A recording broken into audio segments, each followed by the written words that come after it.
Before today's episode, I just have a special message to share. For those of you who don't know, there have been a lot of layoffs in the world recently. Everything from the tech sector to the entertainment sector. Money is tight and times are hard. One of those layoffs came with this very company to this very show. Our dear friend and genius and producer, Abigail Keel. Abigail taught me so much, taught this show so much, allowed this show to become what it is with her and all her genius. So if anyone listening is looking for a genius producer of podcast, hit up Abigail Keel. You'll be able to find her. I just want to say we love her, we thank her, and let's get on with the show. Hispanic, Latino, Latina.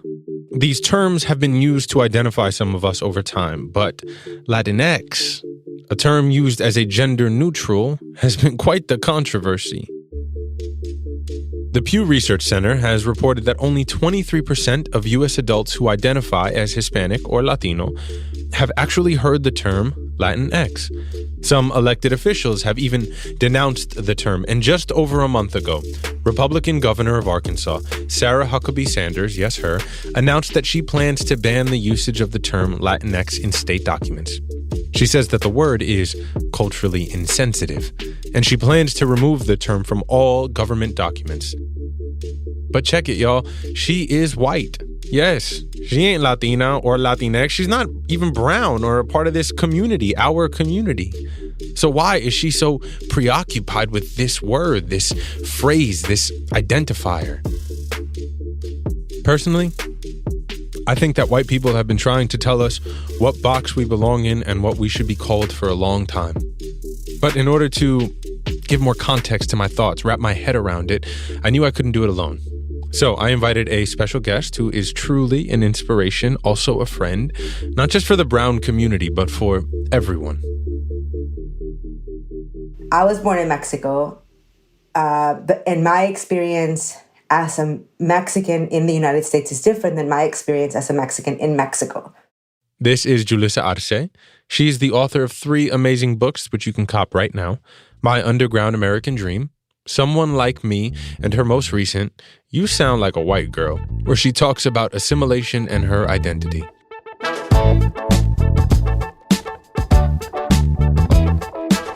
My name's Christopher Rivas, and this is Brown Enough. Stories of all the beautiful brown folks and bodies of culture. Here we go, y'all.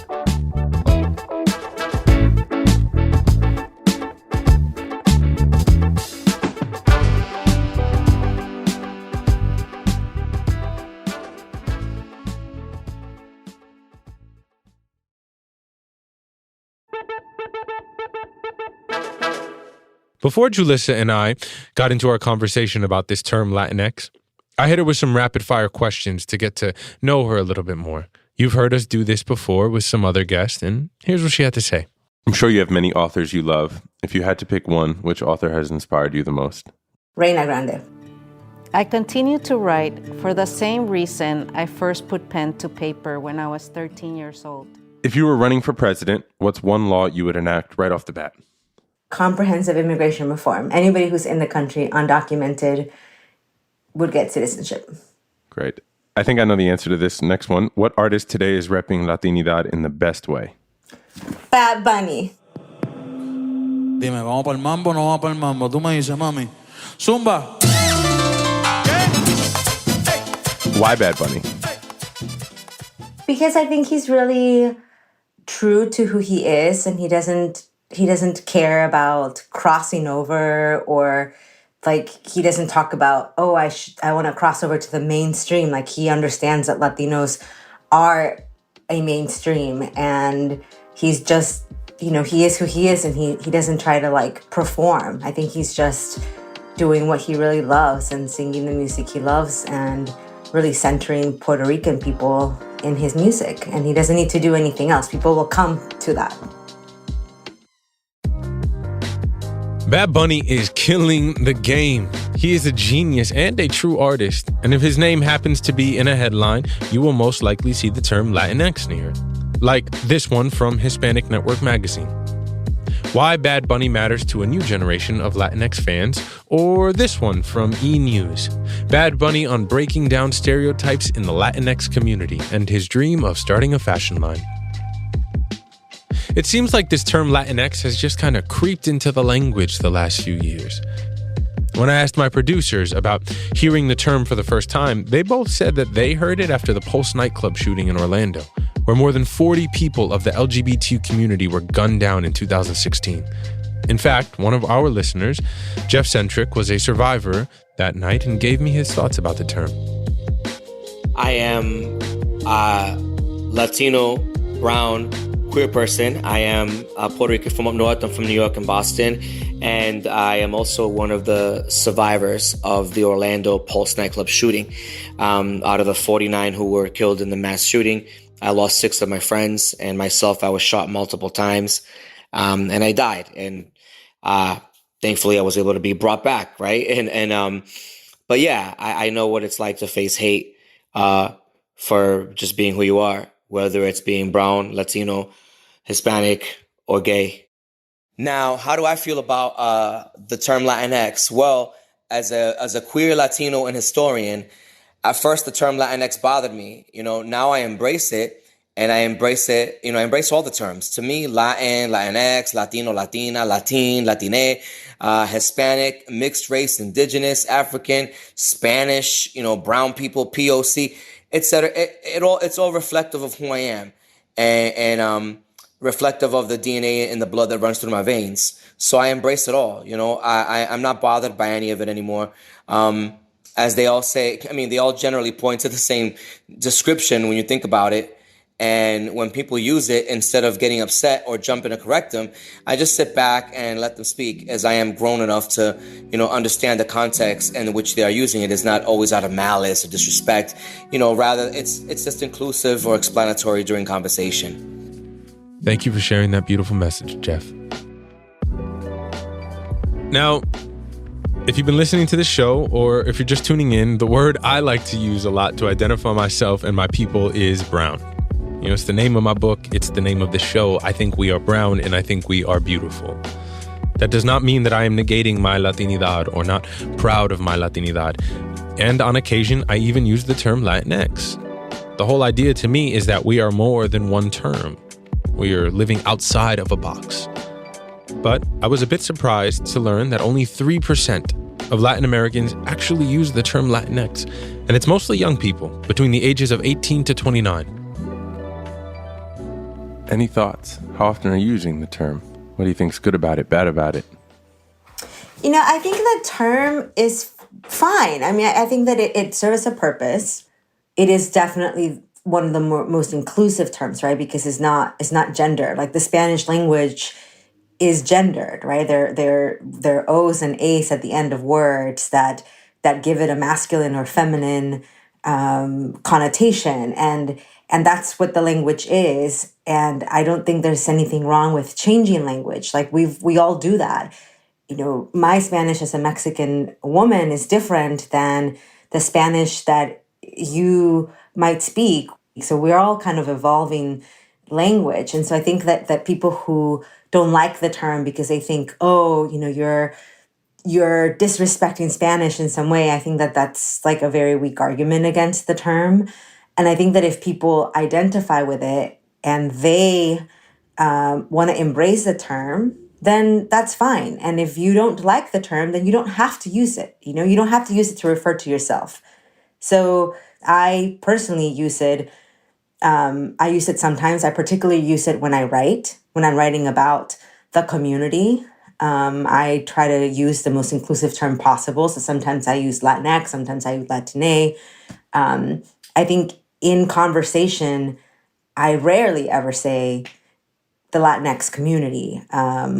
In just like a casual conversation with friends, I think most of us are still kind of using Latino as like the colloquial term that we use for the community. But when I'm writing, when I'm referring to the community, I do try to use what is most inclusive.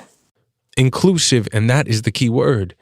The term is not only gender neutral, but it also includes every community, Whether you are straight, queer, non-binary, or transgender, anyone who identifies with Latin American heritage.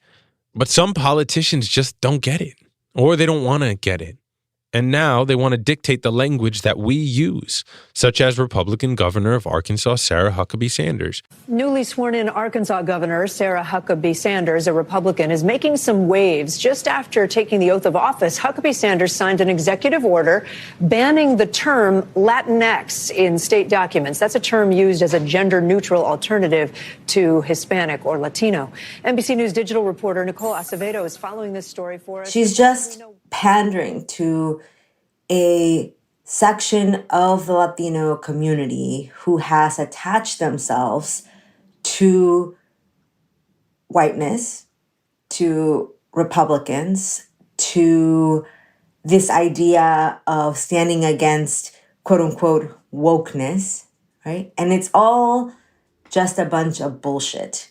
Because if you want to respect our community, how about actually teach real Latino history in Arkansas school curriculum? If you want to respect our community, how about, giving driver's licenses to undocumented people in Arkansas? If you want to respect our community, how about, giving us real economic opportunities? Right? Like, those are the things that you can actually do to show respect for our community, not sitting here banning words. Like, are you actually going to do something when somebody's called a wetback? Are you actually going to do something when somebody's told to go back to where they came from? Are you actually going to do something when, somebody's told, this is America, speak English? Those are the things that you can do and stand up against to actually show respect for our community.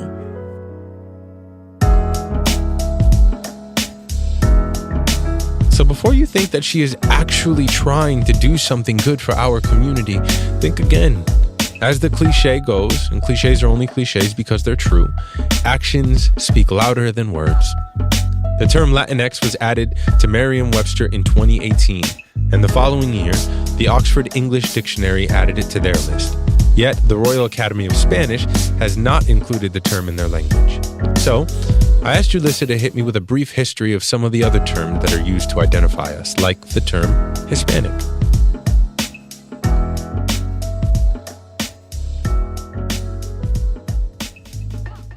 Some of the history really teaches us that, these terms came about as it related to the census and how to count people that up until that point had been counted as white. The term Hispanic appeared in the census for the first time in the 1970 census in the long form, which not every household filled out. So it wasn't until the 1980 census that the version that it's closer to what we have now, which is, are you Hispanic, Latino, Spanish, et cetera, was added to the short form that everybody fills out or everybody's asked to fill out. Julissa was born in Mexico. When she was 11 years old, she moved to the U.S. So for her, checking off a box on the census has always been a complicated thing. She points out that in the 1930 census, Mexican appeared as a category. This was the first and only time, and this meant something incredibly special.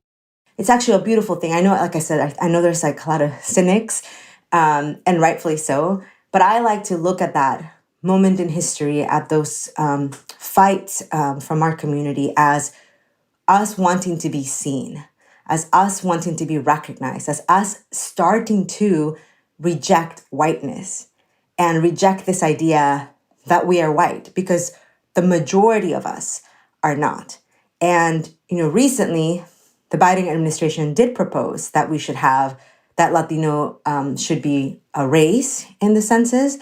And to me, that's a welcome change. They're making other changes, such as expanding the definition of Native American to include all indigenous people to the Americas, which I think is a beautiful thing, because, it really expands that definition. So more of us will be able to I certainly will feel more comfortable checking that box, knowing that it includes indigenous people from the whole hemisphere, not just North American tribes and people belonging to tribes. But Julissa also understands why we definitely shouldn't lump everyone into just one category. I do understand the drawbacks of lumping together this incredibly diverse group of people, right, as like one race or as like one group, or whether it's an ethnicity or a race, to say like all Latinos, we share this thing. And so I'm not at all suggesting that we're all the same, because race is a really poor indicator anyways of people's experiences. And just because we share a race or we share an ethnicity doesn't mean we're the same, right? And so I do understand that. And I do also understand that the concern is, if we're all being counted together, how might that affect Indigenous Latinos and Black Latinos, people who are already marginalized within the marginalized community? They're even more marginalized, right? So I do get the concerns and the drawbacks of this, but I still believe that for purposes of the census, right? So much of what I'm talking about is really for purposes of the census and how we are counted and how resources are distributed because of that census, that there should be a better way for us to be counted. Things like police shootings. Police departments are not required most of the time to report on the ethnicity of someone. They are required to report on the race of someone. So we don't even have a clear picture of the number of Latinos who are shot and killed by police every year because of how data is counted, right? And so for these reasons, I think it's important for there to be a better way to count us.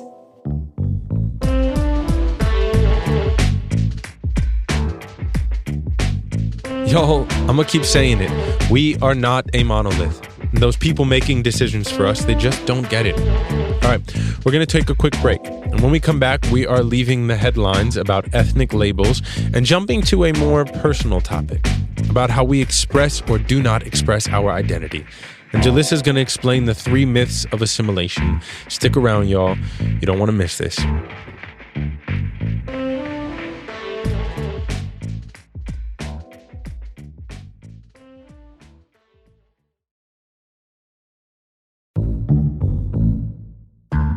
And we are back with the amazing Julissa Arce. In high school, Julissa had this crush on a boy who had told her, "You sound like a white girl." She took this as a compliment since she had tried so hard to enunciate every word she spoke in English to sound like she was from here. For her, that meant being white, to assimilate to American culture, to shed everything she was to be something she wasn't. Now, fast forward, Julissa grows up, becomes a published author, and in her latest book, You Sound Like a White Girl, she addresses her identity and assimilation through 3 myths. The subtitle of the book is The Case for Rejecting Assimilation, right? And that's what I'm talking about in the book, is why we should reject this idea of assimilating into whiteness and trying to belong vis-a-vis proximity to whiteness. So the 3 lies that I talk about are the lie of whiteness, the lie of English, and the lie of success. The lie of whiteness being that if you can be close to whiteness, that then you'll belong, you'll be accepted. The lie of English is just that if you learn how to speak English, then like your life will absolutely be better, you'll belong. And the truth is that even when we have learned how to speak English, it's still not a guarantee for acceptance in this country. And English has been used to segregate us in schools. English has been used to deport us. English has been used against us in so many different ways. And the lie of success is, I think, and I believed this lie for a long time. I used to work on Wall Street. I used to think that if I had enough money, I would get enough respect. Right? And then people I probably still believe this lie. Do you not believe it anymore? No, hell no. I do believe that money is very helpful. And while I don't think money makes you happy, money certainly helps. Money gives you access. Money does give people a certain amount of power.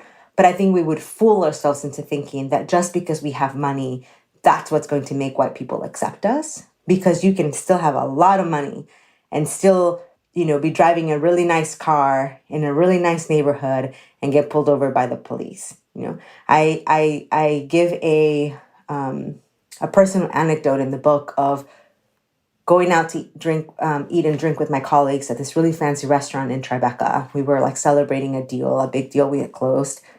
And I was wearing all black, as you do in New York. And I went to the bathroom. And on my way back, this like table of mostly white people kept asking me to bring them water. Oh, wow. Because they thought I was the waitress, right? And so, or like going to a store on Rodeo Drive here in LA, and this, total pretty woman moment, like this woman taking this necklace literally from my neck and saying, "Do you know what Prada is?" And it's like, bitch, you don't know the size of my bank account, And that's what I mean about the lie, about success being a lie.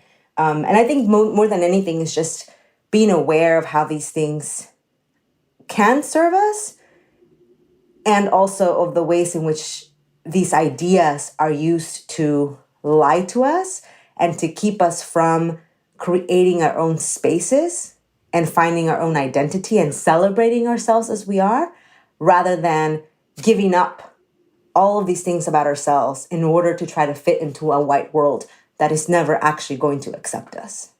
I'm not going to lie. I've had that thought that when I feel disrespected, I think, like, you literally don't know my worth, as if my worth is some numbers in an account. Yeah, it's and how that's so attached to us.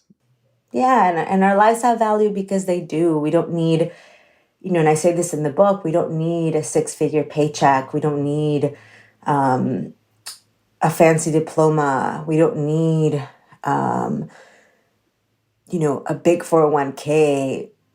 We don't need any of these things for our lives to have value. But that's what we've been told. We've been told that our lives are worth only as much as the money that we have in our pockets. And that's one of the biggest lies of all.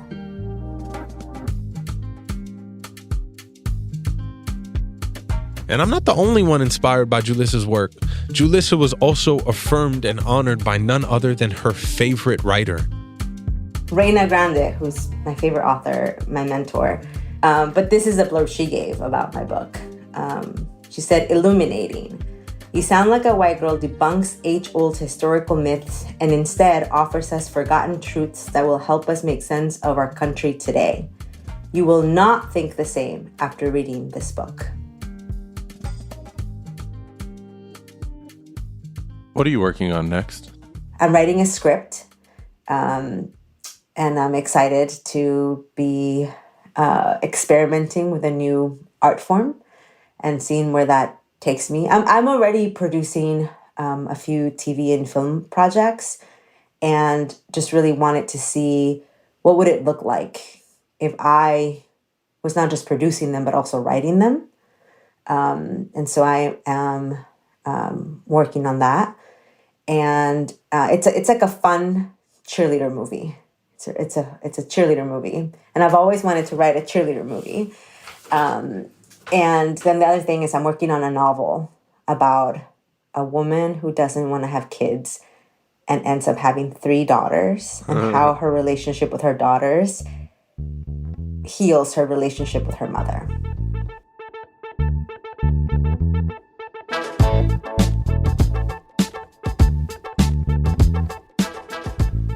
Gracias, Julissa, for sharing all your knowledge with us today. I cannot wait to see where your next projects land. I know they will be incredible. And congratulations on the beautiful baby that is on its way.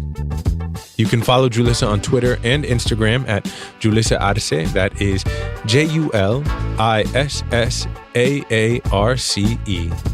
Her book, You Sound Like a White Girl, is out now. Go get a copy today. All her books, go get a copy of them. Thank you. Peace and love, y'all. Brown Enough is a production of Stitcher. It's created and hosted by me, Christopher Rivas, and I'm also an executive producer.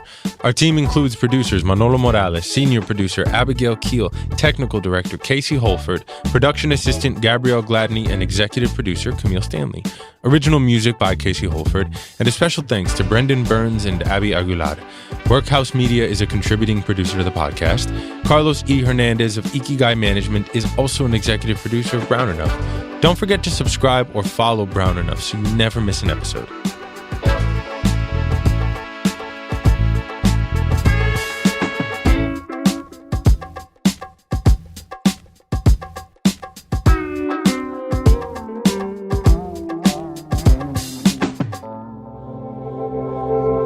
Witness Docs from Stitcher.